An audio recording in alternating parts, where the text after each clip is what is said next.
Halo, Assalamualaikum, selamat malam. Bisa terdengar suara saya? Bisa, Kak. Bisa ya?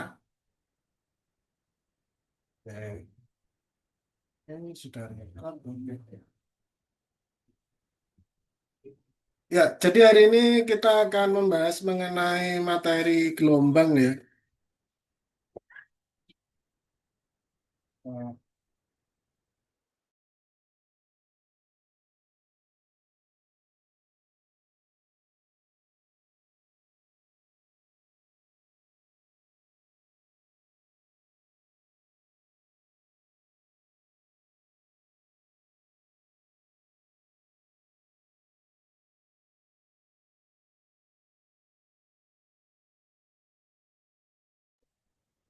Ya, materi gelombang ini adalah untuk fisika kelas 11 ya.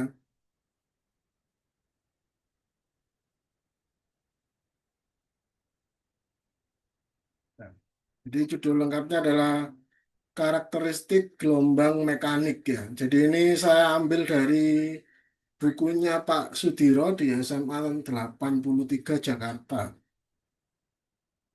Untuk materinya ya, saya ambil di situ. Oh, sebentar, belum besar ya.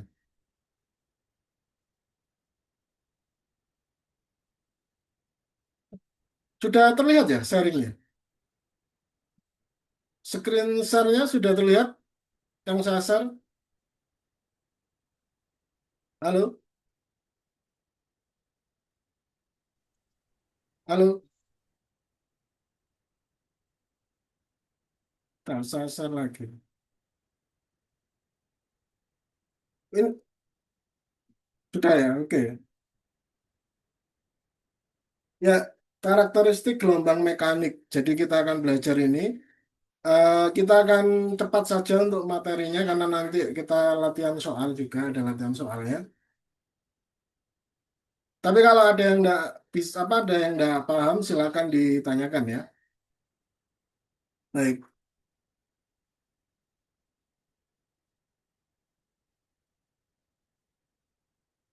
kita pengertiannya dulu. Apa itu gelombang? Jadi kalau di kelas-kelas sebelumnya kalian belajar tentang getaran, getaran itu adalah gerakan bolak-balik ya, yang melewati titik tertentu kan gitu. Kalau ke pengertiannya getaran kan seperti itu. Biasanya kalau di SD itu dicontohkan dengan penggaris yang ditaruh di meja, kemudian disentuh sedikit, maka dia akan bergetar naik turun ya. Itu adalah getaran. Jadi getaran itu adalah gerakan bolak-balik yang melewati satu titik tertentu. Nah, sedangkan gelombang ini adalah getaran yang merambat.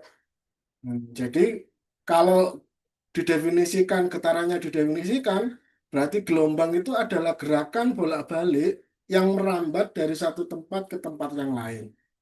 Itu ya. Atau sederhananya, gelombang adalah getaran yang merambat dari satu tempat ke tempat yang lain. Jadi kalau getaran, dia tidak merambat, dia tetap di situ. Ya contohnya tadi penggaris itu, ketika kita sentuh atau kita tepuk gitu, dia akan bergetar naik turun saja, tapi dia tidak pindah getarannya, hanya di situ saja. Oh, putus-putus suaranya. Yang lain bagaimana? Apa semuanya mendengar suara saya putus-putus? Katanya Mbak Kaisa, suara saya putus-putus. Yang lain bagaimana? Oh, ini Mbak Faiza bilang tidak.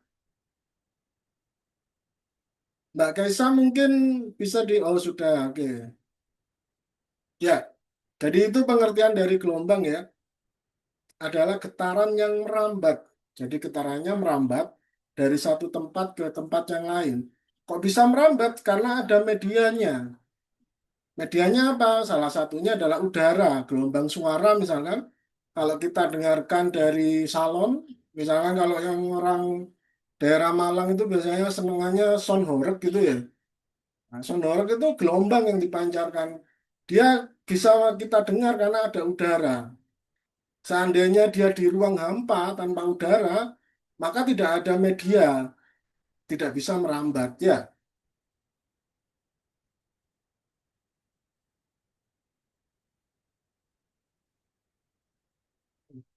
ini Canva ya, nggak pakai keyboard jangan lupanya.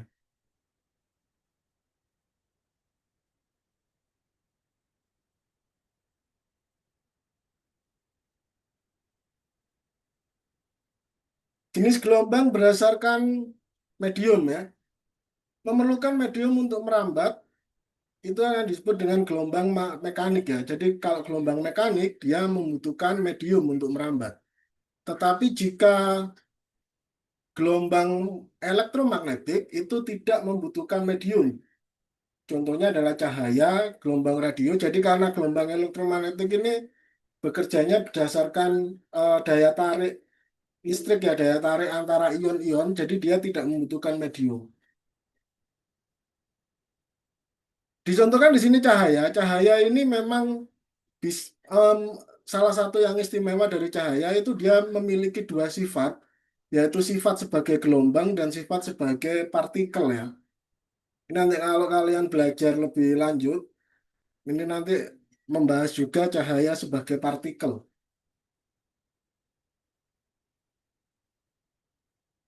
Oke. Jenis gelombang berdasarkan arah getar ada dua. Yang pertama adalah transversal, yaitu arah getarnya tegak lurus arah rambat. Sedangkan yang kedua adalah longitudinal, yaitu arah getarnya sejajar arah rambat. Kalau ini gambarnya kurang jelas, ini contohnya ya. Jadi maksudnya tegak lurus di sini, ini tegak lurus. Ini arah rambatnya ke sini kan, atau ke sini. Nah, getaran gelombangnya itu tegak lurus ya, terhadap arah rambatnya. Sedangkan kalau gelombang longitudinal dia tidak tegak lurus, karena dia getarannya dalam merapat, memendek, merapat, memendek, merapat, memendek, merapat, memendek sama saja. Merapat, merenggang, sorry. Merapat, merenggang gitu ya. Itu yang disebut dengan gelombang longitudinal. Jadi bedanya kalau ilustrasi seperti ini kelihatan ya, kelihatan jelas ya. Kalau gelombang transversal ini contohnya ada di gelombang air ya. Gelombang airan itu gitu, naik turun itu.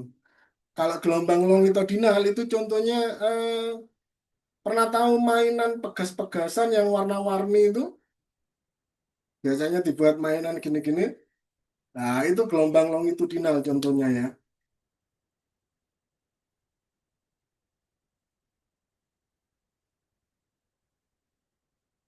Besaran gelombang, ada amplitudo, ada panjang gelombang.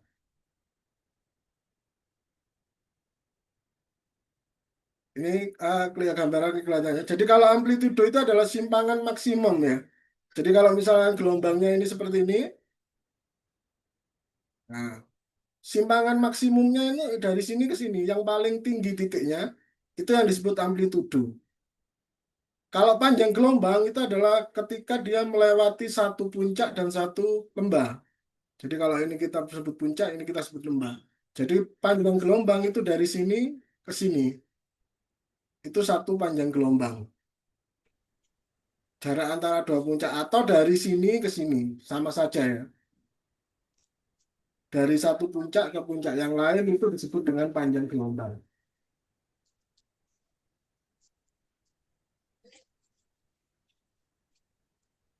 Panjang gelombang dilambangkan dengan lambda, sedangkan amplitudo dilambangkan dengan A ya. Di getaran ini juga ada amplitudo ya. Di getaran itu amplitudo itu adalah simpangan terbesar ya dari getaran tersebut. Jadi kalau misalkan penggaris ditaruh di meja tadi, kemudian kita getarkan gini, maka amplitudo itu ketika dia paling jauh dari titik asalnya. Kalau getaran seperti itu. Hampir sama sebenarnya pengertiannya. Frekuensi adalah jumlah gelombang per satuan waktu. Jumlah gelombang. Jadi dalam satu detik itu ada berapa gelombang. Nah, makanya di sini adalah N per T. Di mana N ini adalah jumlah gelombangnya, T ini adalah satuan waktu. Misalkan dalam 5 detik terjadi 10 gelombang. Berarti frekuensinya adalah 10 per 5 atau 2 Hz. Ini bacanya Hz ya, atau Hertz. Sedangkan periode adalah waktu untuk satu gelombang lengkap. Jadi untuk menyelesaikan satu gelombang, itu dia butuh berapa waktu? Nah, hubungannya amplitudo, mohon maaf, frekuensi dengan periode adalah frekuensi ini adalah kebalikannya dari periode. Jadi T ini akan sama dengan 1 F. Begitu juga F, dia akan sama dengan 1 T. Jadi periode dan frekuensi ini adalah berbanding terbalik. Maksudnya berbanding terbalik itu seperti itu.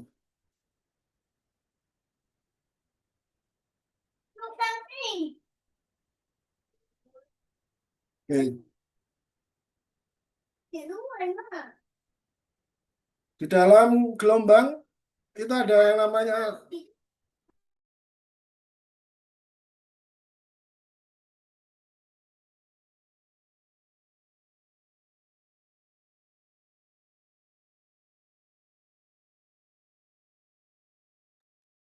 oke, saya ulangi lagi. Di dalam besaran gelombang ada cepat rambat dan fase ya. Fasenya ini adalah cepat rambatnya adalah kecepatan, satuannya sama dengan kecepatan pada umumnya yaitu jarak persatuan waktu ya. Dalam hal ini jaraknya adalah meter dan waktunya adalah second atau detik.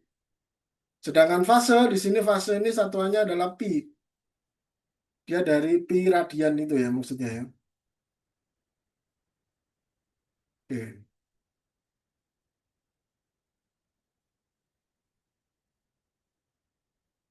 Jadi di dalam gelombang itu juga ada energinya, ada energi kinetik, kemudian ada intensitas gelombang.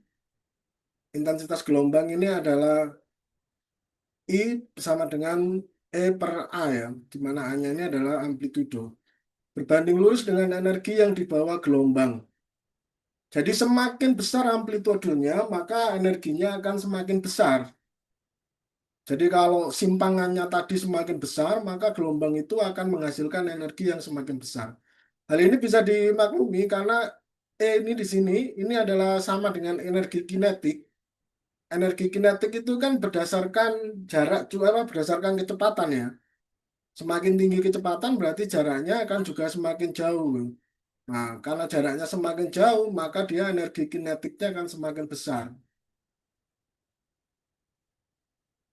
Ada beberapa sifat gelombang. Yang pertama adalah refleksi atau pemantulan. Seperti cahaya itu, cahaya kan juga bisa dipantulkan. Suara juga bisa dipantulkan ya. Kalau teman-teman mungkin di suatu rumah, di ruangan yang kosong atau di rumah yang kosong, ketika kita berteriak itu, maka akan terdengar gema ya. Gema itu sebenarnya adalah gelombang suara yang memantul. Nah, kalau di hukum refleksi atau pemantulan itu adalah sudut datang akan sama dengan sudut pantul. Jadi kalau misalkan ini cahaya datang dari sini, mengenai media yang memantulkan, maka dia akan dipantulkan dengan sudut yang sama. Kalau ini sudut datangnya, kemudian ini adalah sudut pantulnya.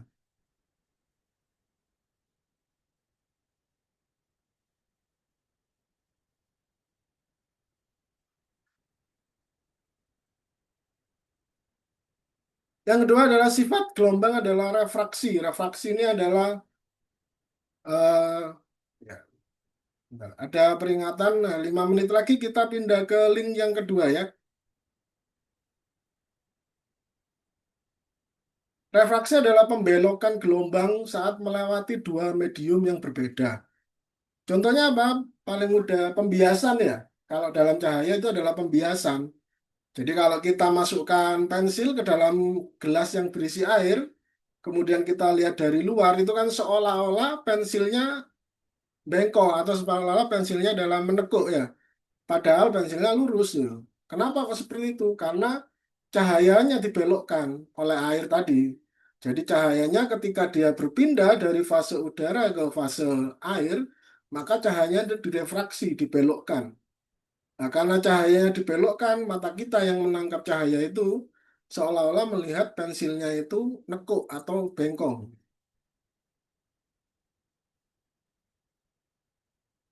Mediumnya berdasarkan kerapatan ya. Kerapatan ini bisa juga disamakan dengan densitas ya. Densitas itu nama lainnya adalah massa jenis. Ada juga yang menyebut rapat jenis. Jadi memang densitas ini berhubungan dengan kerapatan juga. Semakin tinggi densitasnya maka dia akan semakin rapat. Akan semakin kalau semakin kecil densitasnya maka dia akan semakin renggang. Ya Mbak Tri ada yang bisa dibantu? Oh ini bisa coret-coret ternyata.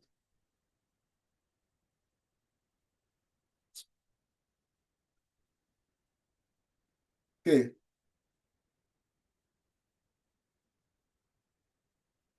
barangkali sebelum kita pindah ke link berikutnya ada yang mau ditanyakan silakan. Sampai di sini. Ini ya kurang 3 menit, Oke, lanjut aja.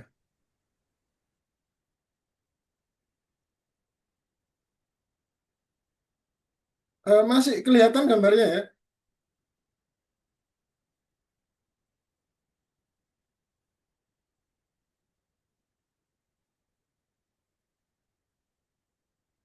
Sifat yang gelombang yang kedua adalah difraksi, ya. Adalah pembelokan gelombang ketika melewati celah sempit atau penghalang. Ini kadang kalau kita contohkan misalkan kita dengarkan suara gitu, dari lubang gitu, itu kadang suaranya memang agak berbeda dengan suara aslinya gitu ya. Suara yang kita dengar agak berbeda dengan suara aslinya.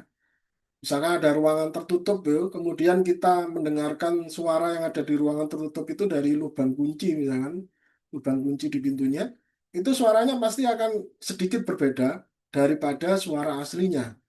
Kenapa? Ya karena ini, karena adanya difraksi ini. Begitu juga kalau misalkan kita menyenteri gitu, ada lubang kunci kita senteri, maka cahaya yang dipancarkan senter dengan yang melewati lubang itu pasti akan berbeda ya, karena adanya difraksi ini, pembelokan itu.